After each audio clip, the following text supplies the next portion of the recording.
Hoje, dia 4 de agosto de 2025, o ex-presidente Jair Messias Bolsonaro está oficialmente em prisão domiciliar, decretada pelo ministro do STF, senhor Alexandre de Moraes. A meu ver, o ex-presidente Bolsonaro já estava preso desde o dia em que colocaram uma tornozeleira eletrônica nele. E junto com a tornozeleira eletrônica veio uma situação absurda, onde caso alguém postasse alguma fala do ex-presidente nas redes sociais, após a instalação da tornozeleira, ele seria preso. Senhores, segundo a esquerda brasileira e parcela do STF, no dia 8 de janeiro de 2023, houve em Brasília uma tentativa de golpe de Estado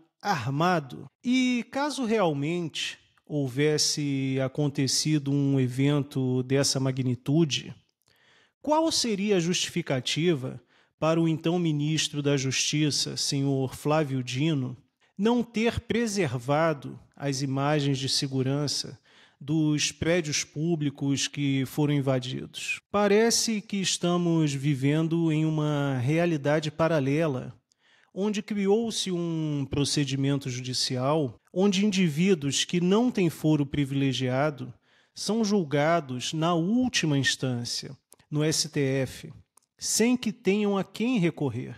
E essa versão de golpe de Estado armado, sendo que nenhum manifestante do 8 de janeiro portava nenhum tipo de arma de fogo, é a pedra fundamental, a argumentação de legitimação para a perseguição que o ex-presidente Bolsonaro e tantos outros vêm sofrendo. E, senhores, além da prisão do ex-presidente Bolsonaro, aconteceu também o caso do senador Marcos Duval, que está usando uma tornozeleira eletrônica e teve todos os seus recursos financeiros legítimos bloqueados. E eu torno a lembrar do artigo 53 da Constituição, onde está escrito que senadores e deputados não podem ser presos por quaisquer de suas opiniões, palavras e votos. E ainda deixa claro que eles só podem ser presos em flagrante por crime inafiançável. Desde o caso do deputado Daniel Silveira,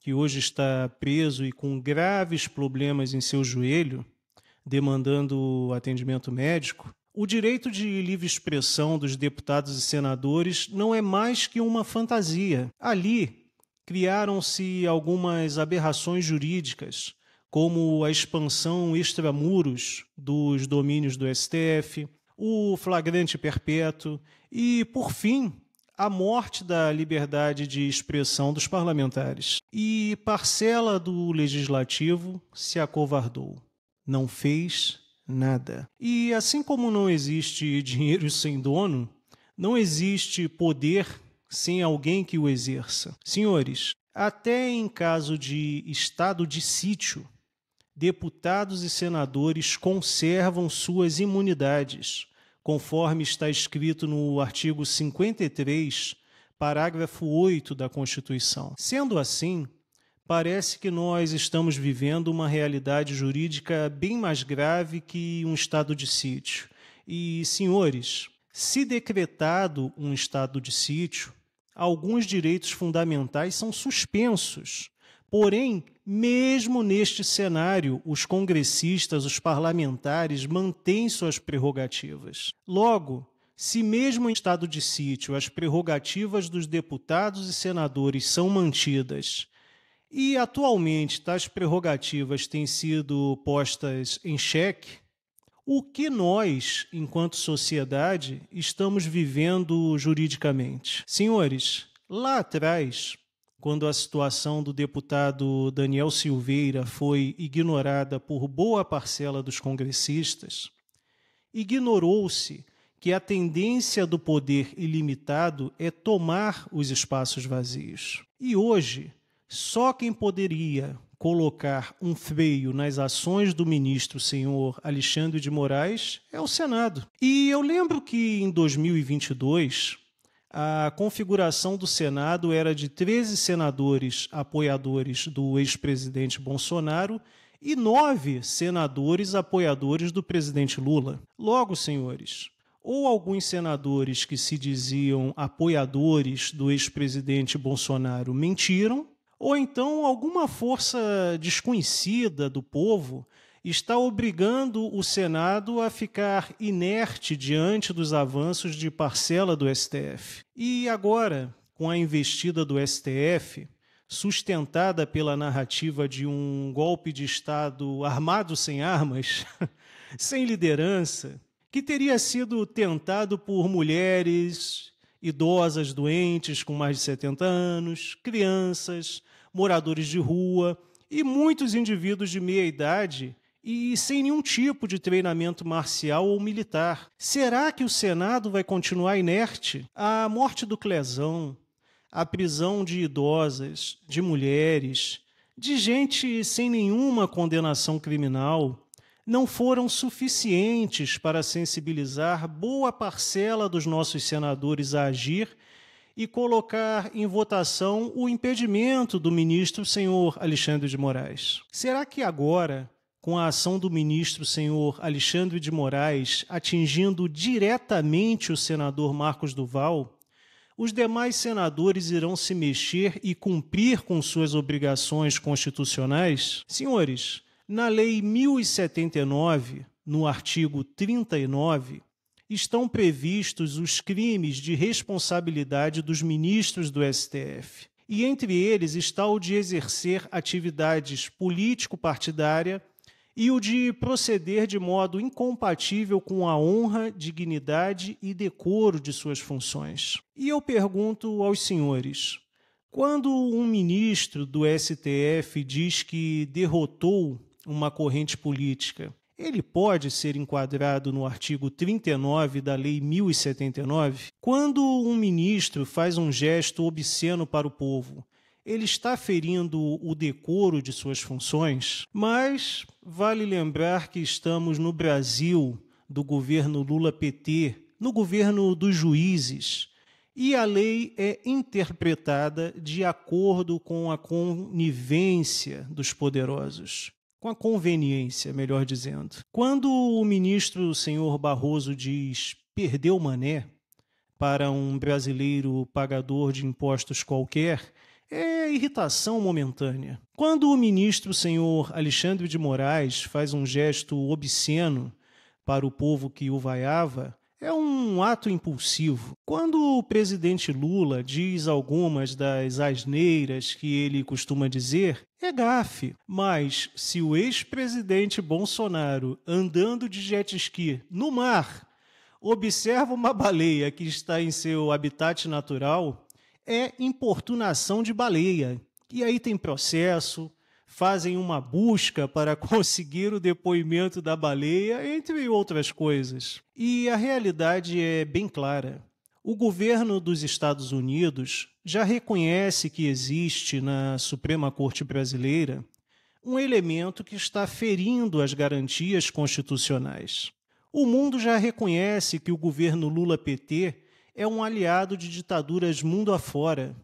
Logo, senhores, a única coisa que está faltando é os senadores enxergarem o que o mundo inteiro já enxergou. A União Europeia, em especial o presidente da França, já deram um pito público no presidente Lula pelo apoio dele à ditadura russa, assim como, junto com Israel, mostraram o absurdo que é o apoio da esquerda brasileira ao grupo terrorista Hamas. Os Estados Unidos já colocaram o ministro senhor Alexandre de Moraes em um túmulo financeiro. Diante de tantas evidências, o que está faltando para o Senado brasileiro agir? A população está fazendo sua parte. Basta ver as manifestações que ocorreram no domingo. Uma miríade de defensores da liberdade de expressão atendeu ao chamado da direita democrática, lotaram as ruas em diversos pontos do Brasil, não receberam dinheiro, pão com mortadela e nem foram coagidos por prefeitos.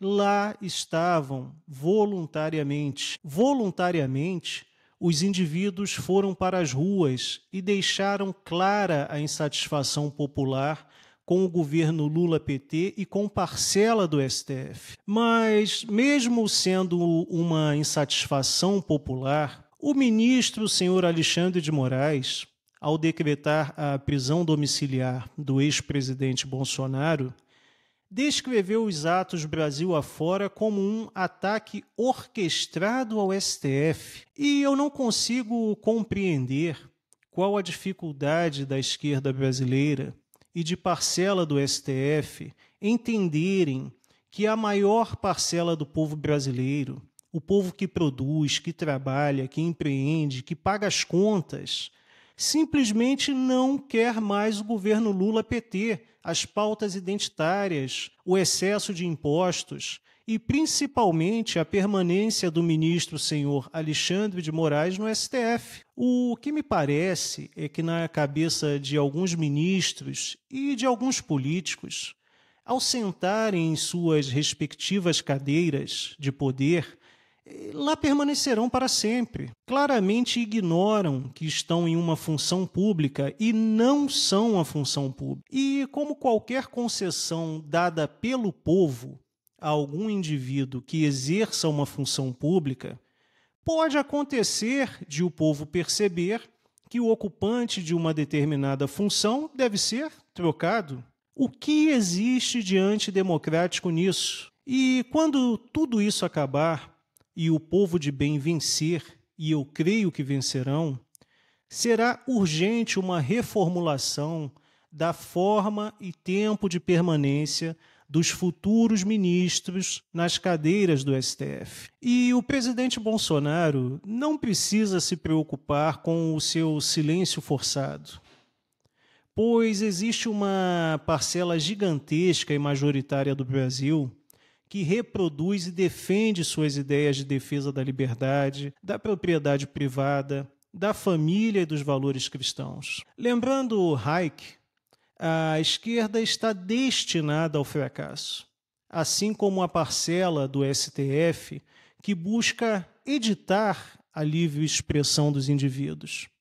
E o motivo da derrocada deles é simples. É natural, é uma ordem espontânea à liberdade mais básica de qualquer indivíduo, a liberdade de expressão. Por mais que eles tentem enquadrar a realidade em suas ordens dirigidas, por mais que tentem negar que a grama é verde, a realidade e a liberdade sempre se impõem frente à fantasia e à tirania. Obrigado por terem assistido a este vídeo. Um grande abraço a todos. Fiquem com Deus.